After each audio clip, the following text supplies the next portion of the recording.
ये जो आपने समझाया कि नियम 72 की जो खिड़की है वो हमें लेजिस्लेटिव कॉम्पिटेंसी पर और कॉन्स्टिट्यूशनल कॉम्पिटेंसी पर बोलने की ही इजाजत देती है। वो खिड़की का उपयोग कर धर्मेंद्र यादव जी ने एकदम गैर संवैधानिक बात करी, मुस्लिम महिलाओं को आरक्षण की। मान्यवर, हमारा संविधान किसी भी प्रकार के धर्म के आधार पर आरक्षण की कतई मंजूरी नहीं दे रहा। और मैं फिर से संकल्प सरकार का बताता हूं कि धर्म के आधार पर मुस्लिमों को किसी भी प्रकार का आरक्षण गैर संवैधानिक है, इसका सवाल ही पैदा नहीं होता है। उन्होंने कहा कि हम जाति जनगणना का मांग करेंगे। मान्यवर, मैं आपके माध्यम से सदन को बताना चाहता हूं कि सरकार ने जाति की जनगणना करने का निर्णय ले चुकी है और जाति के साथ ही ये जनगणना हो रही है। माननीय सदस्य धर्मेंद्र यादव जी कह रहे हैं कि कॉलम नहीं है। उनको मालूम पड़ना चाहिए कि अभी घरों की गिनती हो रही है और घरों की कोई जाति नहीं होती है। समाजवादी पार्टी का चले तो घरों की भी जाति तय कर ले।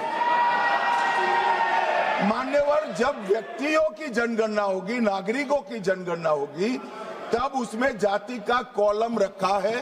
ये मेरा विभाग है। मैं सदन को आश्वस्त करना चाहता हूं कि ये जनगणना जाति जनगणना के साथ ही होने वाली है। हो सकता है उन्होंने धर्म की बात कही हो, लेकिन पूरा देश आदि आबादी को आरक्षण चाहता है।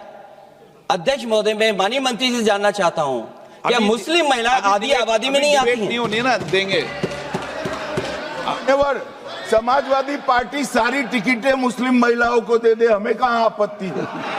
हमें कोई आपत्ति नहीं है। माननीय अध्यक्ष जी, माननीय सदस्य वेणुगोपाल जी ने एक प्रकार से दो मुद्दे उठाए। एक मुद्दा टेक्निकल है कि जो संविधान संशोधन होता है इसमें गण की आपूर्ति अलग होती है और जो कानून होता है उसमें गण की आपूर्ति अलग होती है। सदन के बहुमत के जो रूल्स है, जो नियम बने हैं, वो अलग अलग हैं, इसलिए इस पर साथ में विचार नहीं हो सकता। और दूसरा कि जब डिबेट होती है तब संविधान संशोधन पर डिबेट अलग होना चाहिए और बिल पर अलग डिबेट होना चाहिए। माननीय अध्यक्ष जी, ये जो 3 बिल, एक संविधान संशोधन और 2 बिल सदन के सामने अभी प्रस्तुत किए हैं, उसमें से संविधान संशोधन करने के बाद महिला आरक्षण को लॉजिकल एंड ले जाने के लिए ये 2 कानून जरूरी है, इसलिए 2 कानून साथ में लाए गए। एक प्रकार से संविधान संशोधन होने के बाद जो जरूरियात उत्पन्न होती है उसी में से ये 2 कानून लाने का सोचा गया है। जहां तक उनका सवाल है कि बिल पारित करने में मत का विभाजन अलग अलग होता है, तो अभी हम चर्चा एक साथ में करें, क्योंकि एक कुल मिलाकर एट लेंथ में देखें तो एक ही विषय पर चर्चा होना है। जब आप बिल पारित करोगे तो स्वाभाविक रूप से तीनों संविधान संशोधन में अलग डिवीजन होगा और बिलों की डिवीजन की जरूरत पड़ी तो भी वो अलग होगा। तो इसमें किसी भी प्रकार के औचित्य का भंग नहीं है और कई बार ऐसा हो चुका है।